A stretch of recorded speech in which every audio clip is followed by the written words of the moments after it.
Olá a todos, sejam muito bem-vindos a mais um vídeo, eu espero que esteja tudo bem com vocês e hoje estamos aqui para mais um vídeo comparativo entre dois produtos que já trouxemos aqui ao canal também individualmente. Por um lado temos aqui o MacBook Pro de 14 polegadas com o processador M1 e do outro o MacBook Air M2 de 13 polegadas, 13.6 polegadas na verdade, que é também uma máquina brutal e eu achei que era um vídeo interessante aqui de se fazer, de trazer-vos um comparativo entre os dois. Tenho a certeza que este não vai ser o vídeo comparativo mais exaustivo que vocês vão ver nos últimos tempos, nem é essa a minha intenção. Aquilo que eu quero, no entanto, trazer-vos é um comparativo com alguns detalhes que eu achei importante trazer-vos aqui. E especialmente aqui mais debruçado no caso do MacBook Air M2. Isto porque há coisas que eu acho que a Apple não vos está a dizer, que eu acho que são francamente importantes de serem faladas, no caso de vocês quererem configurar este MacBook Air, além daquilo que é o modelo base. Portanto, vamos lá. Começando pelo exterior, temos aqui dois MacBooks que, na verdade, a bem da verdade, são muito idênticos. Vamos a falar de um MacBook Pro que tem 14.2 polegadas, e o MacBook Air que tem 13.6 polegadas. Portanto, a diferença não é muito grande em termos de números, mas a verdade é que existem diferenças. Aqui estamos a falar de um MacBook Pro com 1,610 kg e aqui o MacBook Air com 1,240 kg, o que obviamente é uma grande diferença ainda para um form factor tão idêntico. Aqui no MacBook Air temos um computador essencialmente, de modo geral, mais slim, com um aspecto muito mais slim. Isto tudo porque as linhas são muito mais fininhas, mais estreitas, não é tão arredondado aqui como o MacBook Pro e tudo isso confere a este computador, também pelo facto de ele ser mais compacto, um aspecto muito mais estilizado, tem um aspecto muito mais refinado este MacBook Air em detrimento do MacBook Pro. Obviamente estamos a falar aqui de linhas tenues,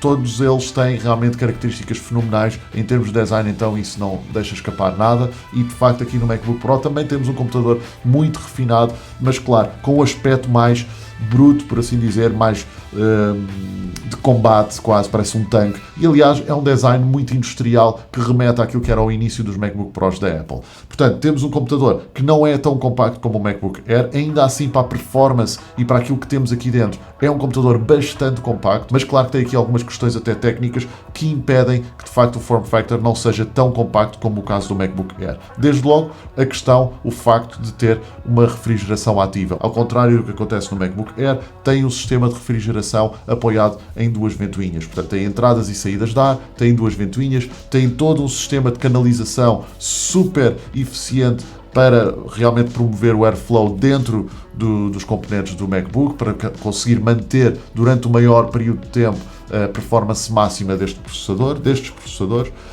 E portanto, claro que aqui desde logo temos uma grande diferença e também por isso, claro, a diferença de peso algo dramática, diria eu, de um computador para o outro, considerando que de facto eles não são assim tão diferentes visivelmente assim ao primeiro impacto. Claro que aqui no MacBook Air vocês não têm esta questão de refrigeração e daí também justificar e conseguirem ter feito este aspecto tão slim, este perfil tão baixo.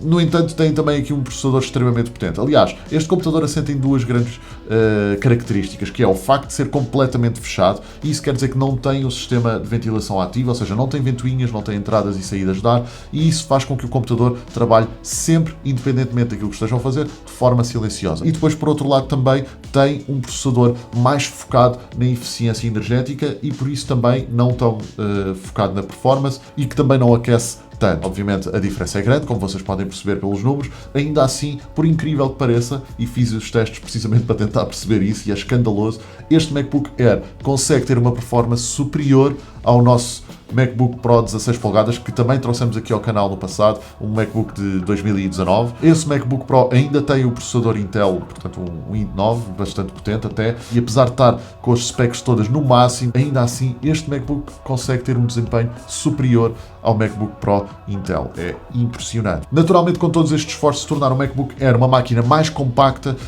algumas coisas tiveram que ficar de lado, ou pelo menos teve que se aceitar aqui alguns compromissos que fazem parte de tornar um computador mais compacto. Uma dessas questões foi precisamente aqui no som. O som também perde um bocadinho em comparação com o MacBook Pro. Aqui no MacBook Air vocês só têm 4 colunas, enquanto que no MacBook Pro vocês já contam com 6 colunas.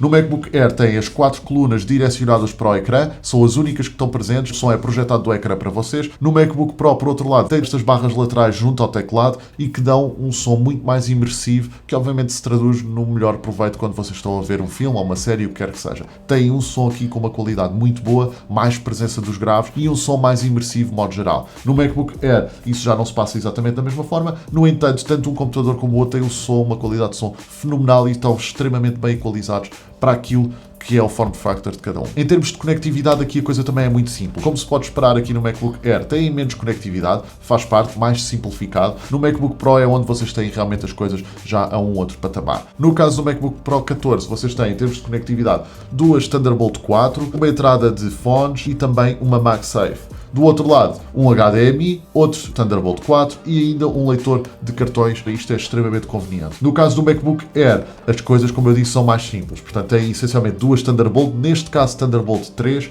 Agora, como vocês têm uma porta dedicada ao MagSafe, essencialmente é aquilo que carrega o vosso portátil, vocês passam a ter duas Thunderbolt livres. Importante aqui também salientar que vocês podem na mesma utilizar uma destas portas para carregar o vosso computador. E do outro lado ainda tem uma entrada 3.5, que é essencialmente o normal, tradicional, para qualquer fone de fio. Meus amigos, e para quem quer utilizar estes dois computadores ligado a um ecrã, podem ficar descansados. Qualquer um deles vocês podem ligar pelo menos um ecrã. Por um lado tem o MacBook Air, onde podem ligar um ecrã até 6K. No caso do MacBook Pro, vocês podem ligar, neste caso, por causa do processador que é um M1 Pro, podem ligar dois ecrãs até 6K. E já que estamos a falar de ecrãs externos, vale também a pena falar daquilo que vem com os nossos MacBooks, que são estes ecrãs absolutamente fantásticos, meus amigos. Portanto, aqui por um lado no MacBook Pro vocês têm um ecrã Liquid Retina Display XDR, que é capaz de ter uma iluminação constante de 1000 nits e tem um pico de performance de 1600 nits. Isto, obviamente, sempre no caso de vocês estarem a trabalhar conteúdo HDR. No caso de estarem a trabalhar aqui com o MacBook Air, tem uma capacidade de 500 nits.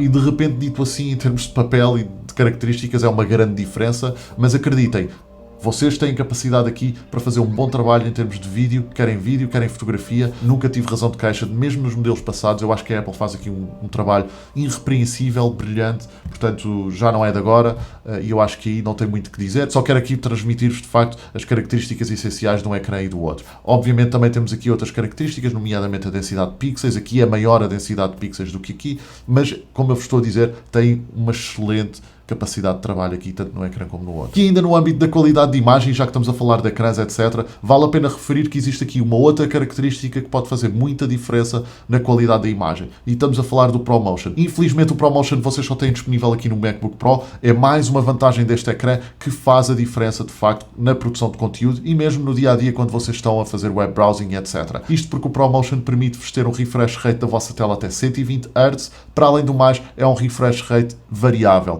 o que vos permite, de facto, também ter aqui melhor eficiência energética. Traduzido por miúdos, tudo o que seja web browsing, fazer scroll entre aplicações, fazer edição de vídeo especialmente, tudo o que sejam objetos móveis, passam a ter um movimento muito mais fluido, especialmente porque deixam de ter tanto blur ou nenhum blur, dependendo, obviamente, depois da velocidade daquilo que se está a passar na vossa tela. E aqui, quase para finalizar, estamos a chegar à parte que eu acho que é mais interessante e mais importante mesmo. Antes de mais falar-vos aqui da questão do processador, que eu acho importante referir, antes de passarmos para outras características internas aqui do MacBook Air que valem a pena serem vistas com atenção. No caso do MacBook Pro, temos um processador M1 de 10 núcleos, portanto, dos quais 8 estão dedicados à performance do computador e apenas 2 à eficiência energética. Aqui temos um processador de 8 núcleos, dos quais 4 dedicados à performance e os restantes 4 dedicados à eficiência. Aqui temos menos núcleos, mas cada um dos núcleos é mais forte, mais potente do que cada um destes núcleos, ou seja, individualmente eles têm um melhor trabalho. Não me vou debruçar aqui muito sobre as diferenças e onde é que este poderia ser melhor do que este. O que interessa aqui perceber é que vocês aqui têm uma máquina de facto mais eficiente, onde se vai notar verdadeiramente a diferença de autonomia entre um e outro é nos trabalhos mais exaustivos, porque enquanto este consegue ir muito mais além em termos de performance, este chega ali a um teto máximo e não deixa o computador ir muito mais além. Há aqui um senão ou uma característica que a Apple não vos conta e que é da máxima importância. No caso de vocês quererem configurar o MacBook Air para ter maior performance, melhor performance em todas as questões de produtividade relacionadas com edição de vídeo, produção de vídeo, edição de fotografia, por aí fora, vocês devem começar principalmente pela memória interna e depois pela RAM. E isto prende-se com um fator muito interessante. A Apple percebeu que isto é para um tipo de utilizador que não vai ligar a velocidades extremas, por assim dizer. No entanto, ele ainda assim oferece-vos a capacidade, porque de facto o processador é extremamente bom em termos de performance, ele oferece-vos a capacidade, tem a capacidade de ir mais além em termos de produtividade. Vocês podem editar vídeo e fotografia. E como tem essa capacidade, ainda assim o processador fica aquém daquilo que seriam as expectativas. Muito também por conta da memória interna. Vamos imaginar aqui que o vosso vosso MacBook Air é um armazém que está cortado a metade e basicamente uma das metades está funcional. Está funcional com 256 GB de memória interna. Portanto, tem os funcionários, está tudo a trabalhar, as encomendas entram, saem, tudo bem, tranquilo. Agora, obviamente, num armazém que tem 100 metros quadrados, sendo que só 50 estão a ser utilizados, é normal que a afluência de encomendas a entrar e a sair seja muito menor do que se fosse o armazém todo. Agora, a questão é que vocês têm esse armazém todo disponível dentro do vosso computador. O que acontece é que a Apple, para reduzir custos e porque pensou, ok, quem compra o base não precisa de grande trabalho a nível de produção,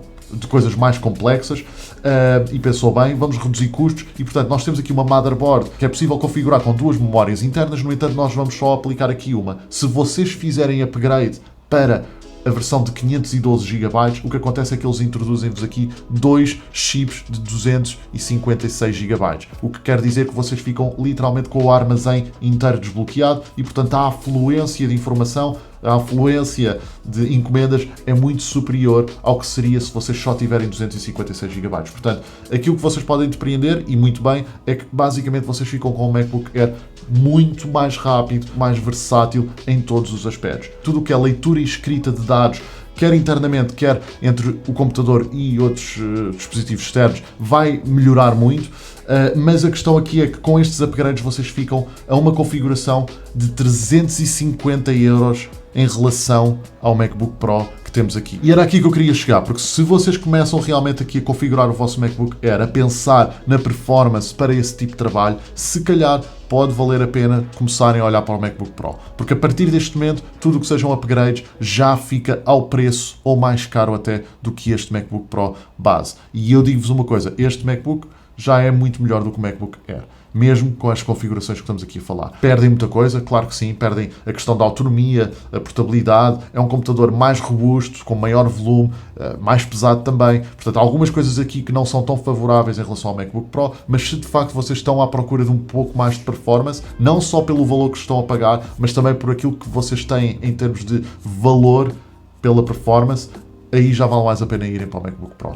Não obstante que se de facto querem uma coisa realmente dentro deste form factor, se valorizam mesmo isto, claro que sim, até vale a pena vocês terem uma configuração mais cara até do que o MacBook Pro e ainda assim irem para o MacBook Air. Se fizer sentido para vocês, isso é que é o mais importante. Se nós pusermos de lado o MacBook Air de repente desapareceu, não existe, vocês têm aqui um MacBook Pro extremamente compacto na mesma, portanto 14 polegadas, uma imagem brutal, um ecrã brutal, refrigeração, é de facto um computador muito superior ao MacBook Air e de facto oferece-vos aqui um nível de performance que não tem nada a ver com aquilo que é o MacBook Air. Portanto, a conclusão aqui deste vídeo é, na minha opinião, a minha recomendação é ou é o MacBook Air base, tal como temos aqui, ou então a partir daqui se calhar já justifica vocês passarem para o MacBook Pro. Porquê? Porque se vocês sequer estão com a ideia de fazer upgrade a este MacBook Air com vista à performance, é porque vocês se calhar estão enganados a achar que este é um MacBook para vocês trabalharem em vídeo e fotografia. Ele é capaz de trabalhar em vídeo e fotografia, não foi feito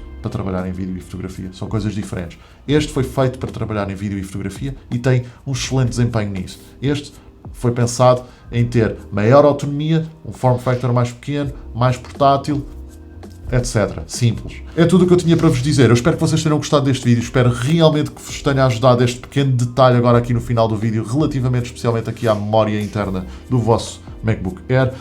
Em todo o caso, se vocês tiverem qualquer questão, eu vou continuar a usá-los naturalmente e, portanto, se vocês tiverem qualquer questão que eu não tenha abordado aqui neste vídeo, terei todo o gosto em responder. Deixem aqui nos comentários. Portanto, um grande abraço. Fiquem bem. Vemo-nos no próximo vídeo. Até breve. Até já.